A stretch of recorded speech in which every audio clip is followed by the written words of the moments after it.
రాజేంద్ర ప్రసాద్ నోటి దూల రోజు రోజుకి శృతి మించుతోంది. అరే ఉరే నుంచి బూతులు తిట్టే స్థాయికి చేరింది. స్టేజ్ మీద కామెడీ చేస్తే పర్వాలేదు, ఇంకొకరిని బూతులతో కించపరిచే అధికారం ఎవరిచ్చారు అంటూ నెటిజన్లు ఫైర్ అవుతున్నారు. నేను సరదాగా మాట్లాడుతున్నాను, వేరేలా అర్థం చేసుకుంటే మీ కర్మ, మీ సంస్కారం అంటూ తనని తాను సమర్థించుకుంటున్నాడు. బూతులు తిట్టడం సరదానా? Have a look. చేతికి మైక్ రాగానే రెచ్చిపోయి ఏదో ఒకటి మాట్లాడి మరొకరిని నొప్పించడం రాజేంద్ర ప్రసాద్ కి అలవాటైపోయింది. ఎస్వి కృష్ణారెడ్డి బర్త్డే వేడుకకు వచ్చిన రాజేంద్ర ప్రసాద్ మాట్లాడుతూ అలీని ఆనకూడని మాట అనేశాడు.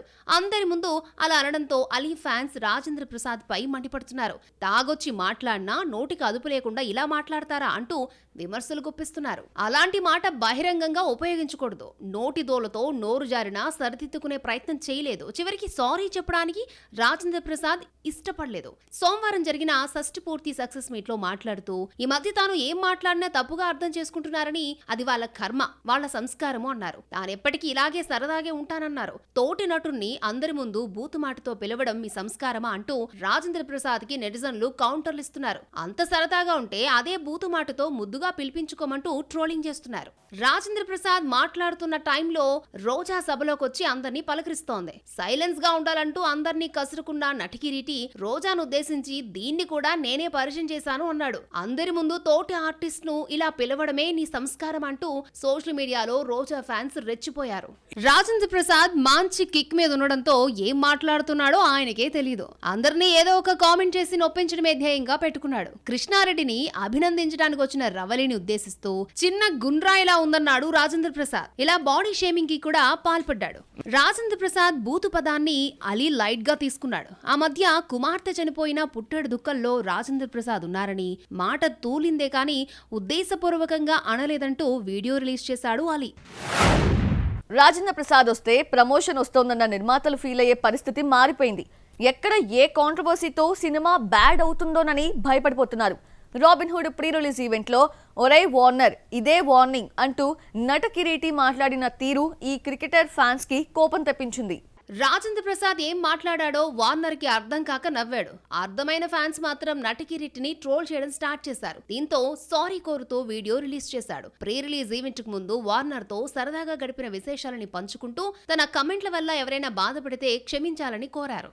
వెబ్ సిరీస్ హరికథ ప్రీ రిలీజ్ ఈవెంట్ లో రాజేంద్ర ప్రసాద్ మాటలేకంగా అల్లు అర్జున్ ని ఉద్దేశించి అన్నవే అంటూ జనాల్లోకి వెళ్లిపోయాయి. ఎర్రచందనం దొంగ కూడా హీరో అయిపోయాడు. హీరో పదానికి అర్థాలు మారిపోయాయి అన్నాడు. ఈ వ్యాఖ్యలు డైరెక్ట్ గా పుష్పకే తగలడంతో బన్నీ ఫ్యాన్స్ రాజేంద్రుడిపై మండిపడ్డారు. టంగ్ స్లిప్ కావడం, సారీ చెప్పడం ఈ సీనియర్ యాక్టర్ కి అలవాటైపోయింది. ఎర్రచందనం దొంగ అంటూ పుష్ప గురించి చేసిన వ్యాఖ్యలు ఏ అర్థంలో అన్నదో షష్ఠి పూర్తి సినిమా ఈవెంట్ లో వివరణ ఇచ్చాడు రాజేంద్ర ప్రసాద్. ఇదే టాపిక్ బన్నీ దగ్గరకొస్తే ఇద్దరం సరదాగా నవ్వుకున్నాము అన్నాడు. లేడీ టైలర్ యదవ, అప్పులప్పారావు, పేకాట పాపారావులో నేను చేసిన పాత్రలు మన చుట్టూ ఉన్న వ్యక్తులను ప్రతిబింబిస్తాయని, అదే ఉద్దేశంతో ఎర్రచందనం దొంగ గురించి మాట్లాడానంటూ వివరణ ఇవ్వాల్సి వచ్చింది. ఒరే డేవిడ్ వార్నర్ అంటూ పిలిచి సారీ చెప్పాడు. ఎర్రచందనం దొంగ కూడా హీరోనా అంటూ మాట్లాడి తన ఉద్దేశంలో అనలేదని వివరణిచ్చాడు రాజేంద్ర ప్రసాద్. అలీ విషయంలో చేసింది పెద్ద తప్పే అయినా సమర్థించుకోవడంతో సోషల్ మీడియాలో రాజేంద్ర ప్రసాద్ ను బూతులు తిడుతున్నారు. నేను ఇలానే సరదాగా ఉంటా, వేరేలా అర్థం చేసుకుంటే మీ కర్మ, మీ సంస్కారం అన్న రాజేంద్ర ప్రసాద్ వివరణతో నెటిజన్లు మరింత రెచ్చిపోయి నటకిరీటిని వీర లెవెల్లో ట్రోలింగ్ చేస్తున్నారు. గ్లిమ్స్ అంటే 30 సెకండ్స్, మహా అయితే 1 మినిట్ ఉంటుంది. కానీ ఆ లవ్ స్టోరీ గ్లిమ్స్ 2 నిమిషాలుంటే హీరో హీరోయిన్స్ ని ఒకేసారి కూర్చోపెట్టి నడిపించేశాడు దర్శకుడు. మరి బోర్ కొట్టించకుండా డైరెక్టర్ ఎలా తీశాడో మీరే చూడండి. ఇలా హీరో హీరోయిన్ ను ఒకే చోట కూర్చోబెట్టి మాటలతో మాయ చేశాడు దర్శకుడు రవి అబ్బూరి. బేబీ దర్శకుడు సాయి రాజేష్ కథ అందించిన ఈ సినిమాను ఎస్కే నిర్మిస్తున్నాడు. కిరణ్ అబ్బవరం, గౌరీప్రియ జంటగా నటిస్తున్న ఈ మూవీకి చెన్నై లవ్ స్టోరీ అన్న టైటిల్ పెట్టారు. ఈ గ్లిమ్స్ కు మాటలతో పాటు మణిశర్మ మ్యూజిక్ కూడా హైలైట్ గా నిలిచింది. చివర్లో వచ్చే కోరస్ తో ఆకట్టుకున్నాడు. తొలి ప్రేమ గొప్పదని హీరోయిన్ అంటే తొలి ప్రేమ తోపు కాదంటూ హీరోయిన్ ను హీరో కన్విన్స్ చేశాడు. ఫస్ట్ లవ్ ఫెయిల్యూర్ తర్వాత వచ్చే నిజమైన ప్రేమను చూపెడుతున్నాడని అర్థమైంది. మహేష్ బాబు సరికొత్త రికార్డ్ క్రియేట్ చేశాడు. ఫ్లాప్ మూవీతో ఈ రికార్డ్ ని సాధించడం విశేషం. గుంటూరు కారం తర్వాత కనిపించని సూపర్ స్టార్ మళ్ళీ ఎప్పుడొస్తాడో తెలీదు. ఆ బెంగను ఫ్యాన్స్ ఫ్లాప్ మూవీని హిట్ చేసి చూపించుకున్నారా? What's the story? Guntur Kaaram release అయి ఏడాది దాటింది. రాజమౌళి మూవీ ఎప్పుడొస్తుందో తెలీదు. ఈలోగా రిలీజెస్ తో ఫ్యాన్స్ కు కిక్కిస్తున్నాడు మహేష్. అతడు తర్వాత త్రివిక్రమ్ దర్శకత్వంలో నటించిన రెండో సినిమా కలేజా అప్పట్లో ఫ్యాన్స్ కే నచ్చకపోవడంతో సినిమాను ఫ్లాప్ చేశారని ప్రీ రిలీజ్ ఈవెంట్ లో నిర్మాత వ్యాఖ్యానించాడు.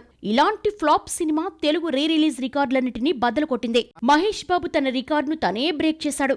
రిలీజ్ మూవీస్ లో మురారి అన్నిటికంటే ఎక్కువగా 8.90 కోట్లు కలెక్ట్ చేసింది. అయితే కలేజా మాత్రం 3 రోజుల్లోనే 10.10 కోట్లు కలెక్ట్ చేసి దూసుకుపోతోంది. 10 కోట్ల మార్కు దాటిన తొలి సినిమా రికార్డు కలేజా సొంతం చేసుకుంది. రిలీజ్ కలెక్షన్స్ లో పవన్ కళ్యాణ్ పేరు మీదున్న రికార్డులను మహేష్ బద్దలు కొడుతున్నాడు. గబ్బర్ 8 కోట్లు, ఖుషి 7.46 కోట్లు కలెక్ట్ చేసి టాప్ ప్లేస్ లో ఉంది. మురారి రిలీజ్ తర్వాత మహేష్ పవన్ రికార్డులను ఓవర్టేక్ చేశాడు. రిలీజెస్ లో టాప్ 5 లో 2 మహేష్ బాబు, 2 పవన్ కళ్యాణ్ సినిమాలున్నాయి. ఖలేజా, మురారి, గబ్బర్ సింగ్, ఖుషి తర్వాత 5వ ప్లేస్ లో ఆర్య 2 ఉంది. ఈ మధ్యనే రిలీజ్ అయిన ఆర్య 2 6.75 కోట్లు కలెక్ట్ చేసింది. సమ్మర్లో క్రేజీ మూవీస్ అంటే 2-3 మాత్రమే వచ్చేవి. స్టూడెంట్స్ కి హాలిడేస్ అయిపోయి స్కూల్స్, కాలేజెస్ స్టార్ట్ చేసిన తర్వాత క్రేజీ ప్రాజెక్ట్స్ రావడం విశేషం. ఫ్రైడే వచ్చిందంటే సినీ లవర్స్ కి పండగే. ఎలాగో ఇప్పుడు చూద్దాం. 3 ఏళ్లుగా సమ్మర్ సప్పగా సాగిపోయింది. 2 నెలల హాలిడే సీజన్ లో రావాల్సిన క్రేజీ మూవీస్ అన్ని అన్ సీజన్ లో క్యూ కట్టాయి. ఈ నెలలో ఫ్రైడే వచ్చిందంటే థియేటర్స్ దగ్గర జాతరే అన్నట్టుంది. జూన్ 5న థగ్ లైఫ్ తో జూన్ సీజన్ స్టార్ట్ అవుతోంది. కమల్ వచ్చిన వారానికే 12న పవన్ హరిహర వీరములతో వస్తున్నాడు. బ్రో వచ్చిన దాదాపు 3 ఏళ్ల తర్వాత పవన్ థియేటర్స్ లోకి అడుగు పెడుతున్నాడు.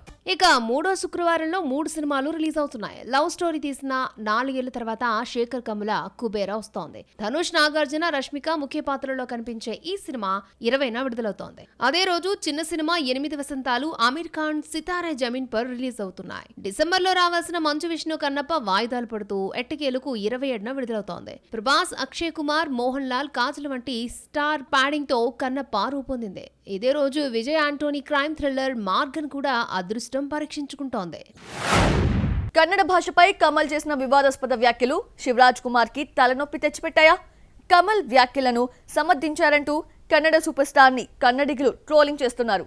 5న రిలీజ్ అవుతున్న థగ్ లైఫ్ ని కర్ణాటకలో అడ్డుకుంటామని అందరూ ఒక్కటి కావడంతో కమల్ కోర్టుని ఆశ్రయించాడు. భాషా వివాదం రకరకాల మలుపులు తీసుకుంటోందా? Have a look. Kamal Haasan, Mani Ratnam combination లో రూపొందిన థగ్ లైఫ్ 5న పాన్ ఇండియా మూవీగా రిలీజ్ అవుతోంది. బెంగళూరులో జరిగిన thug life pre release event లో కమల్ మాట్లాడుతూ తమిళం నుంచి కన్నడ భాష పుట్టింది అనడంతో వివాదం మొదలయ్యింది. ఈ వ్యాఖ్యలపై కన్నడిగులు తీవ్ర ఆగ్రహం వ్యక్తం చేస్తూ కమల్ వ్యాఖ్యల్లో నిజం లేదని, తమిళం నుంచి కన్నడ పుట్టలేదన్నారు. థగ్ లైఫ్ ను కర్ణాటకలో నిషేధించాలని రాజకీయాలకు వ్యతిరేకంగా డిమాండ్ చేయడంతో Karnataka film chamber of commerce తీవ్రంగా స్పందించి మే 30లోగా కమల్ క్షమాపణ చెప్పకుంటే థగ్ లైఫ్ రిలీజ్ ను అడ్డుకుంటామని హెచ్చరించింది. థగ్ లైఫ్ ను కర్ణాటకలో బ్యాన్ చేస్తామన్న కమల్ లైట్ తీసుకున్నాడు. తను చేసిన వ్యాఖ్యలపై వివరణ ఇస్తూ ప్రేమతోనే మాట్లాడాను గాని మరో ఉద్దేశం లేదన్నాడు. దీనిపై చర్చను భాషా నిపుణులు, చరిత్రకారులకు వదిలేద్దామన్నారు. క్షమాపణ చెప్పడానికి మాత్రం నిరాకరించాడు కమల్. కన్నడ భాషపై కమల్ చేసిన వ్యాఖ్యలు శివరాజ్ కుమార్ ని ఇబ్బంది పెడుతున్నాయి. Tug life pre release event కు కన్నడ సూపర్ స్టార్ ముఖ్య అతిథిగా విచ్చేశాడు. కమల్ కన్నడ భాష గురించి మాట్లాడుతున్న టైంలో శివరాజ్ కుమార్ చప్పట్లు కొట్టారు అంటూ కథనాలు సోషల్ మీడియాలో తిరుగుతున్నాయి. దీంతో శివరాజ్ కుమార్ మాట్లాడుతూ నాకన్ని భాషలు ముఖ్యమైనవే కానీ మాతృభాష కన్నడకే ఎక్కువ ప్రాధాన్యం ఇస్తాను.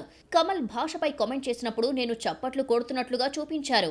వేరే సందర్భంలో కొట్టిన క్లాప్స్ ను ఎడిటింగ్ చేసి చూపించారు అన్నాడు. కర్ణాటక థియేటర్స్ లో థగ్ లైఫ్ రిలీజ్ అయ్యేటట్టు కనిపించడం లేదు. సినిమా విడుదల కర్ణాటకలో ప్రశ్నార్థకంగా మారడంతో కమల్ హాసన్ కర్ణాటక హైకోర్టును ఆశ్రయించాడు.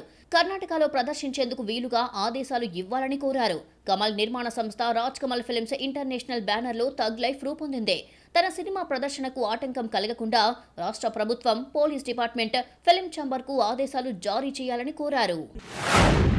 ఎట్టకేలకు హరిహర వీరమల్లు రిలీజ్ డేట్ వచ్చేసింది. మరి జనవరిలో రావాల్సిన చిరంజీవి విశ్వంభర సంగతేంటి? అఖండ 2 రావాల్సిన సెప్టెంబర్ 25న పవన్ ఓజీతో వస్తున్నాడు. ఈ లెక్కన అఖండ 2 పోస్ట్పోన్ గ్యారంటీ. మరి రిలీజ్ ముహూర్తం ఎప్పుడు? 3 ఏళ్ల నుంచి తీస్తున్న రాజాసాబ్ ఎందుకు రిలీజ్ డేట్ కి నోచుకోవడం లేదు? Have a look. 5 ఏళ్ల నుంచి సెట్స్ పై ఉన్న హరిహర వీరమల్లు జూన్ 12న రిలీజ్ అవుతుంది. ఇప్పటికే చాలా సార్లు రిలీజ్ డేట్స్ మార్చుకున్నా 12న రావడం గ్యారంటీ. పవన్ డబ్బింగ్ కూడా పూర్తి చేసేశాడు. ఓజీ సెప్టెంబర్ 25న రావడంతో అఖండ 2 రాదని తేలిపోయింది. ఈ క్రేజీ ప్రాజెక్ట్ లో VFX వర్క్ ఎక్కువగా ఉండటంతో రిలీజ్ డేట్ కు వచ్చే సమస్య లేదట. అఖండలా డిసెంబర్లో లేదంటే సంక్రాంతికి రిలీజ్ చేద్దాం అనుకుంటున్నారు. సంక్రాంతి బరిలో చిరంజీవి, విజయ్ సినిమాలు ఉండటంతో థియేటర్స్ దొరుకుతాయా లేవా అన్న డౌట్ లేకుండా క్రిస్మస్ కే వచ్చే ఛాన్స్లు ఎక్కువ. 2 ఏళ్లుగా సెట్స్ పై ఉన్న హర్రర్ ఎంటర్టైనర్ రాజాసాబ్ ఏప్రిల్ 10న వస్తుందని ప్రకటించారు. ప్రభాస్ కు గాయం, VFX వర్క్ ఆలస్యం కావడంతో రాజాసాబ్ మరో డేట్ చూసుకోవాల్సి వచ్చింది. ప్రభాస్ షూటింగ్ పూర్తి చేసిన తర్వాతే రాజాసాబ్ రిలీజ్ డేట్ వస్తుంది. అది ఎప్పుడో ఎవరూ చెప్పలేకపోతున్నారు. దసరాకు వస్తుందని ఫ్యాన్స్ అంచనా వేయడమే గానీ ముందు రాజాసాబ్ డేట్స్ ఇవ్వాలి. విశ్వంభర టీజర్ లో VFX వర్క్ పై వచ్చిన కామెంట్స్ తో జనవరి 10న రావాల్సిన విశ్వంభర రిలీజ్ వాయిదా పడింది. VFX వర్క్ తో మెగాస్టార్ సాటిస్ఫై అయితేనే రిలీజ్ డేట్ ప్రకటిస్తారు. జూలై 24న లేదంటే ఆగస్టు 21న విడుదల అంటూ రకరకాల డేట్స్ వస్తున్నాయే గానీ నమ్మటానికి వీల్లేదు.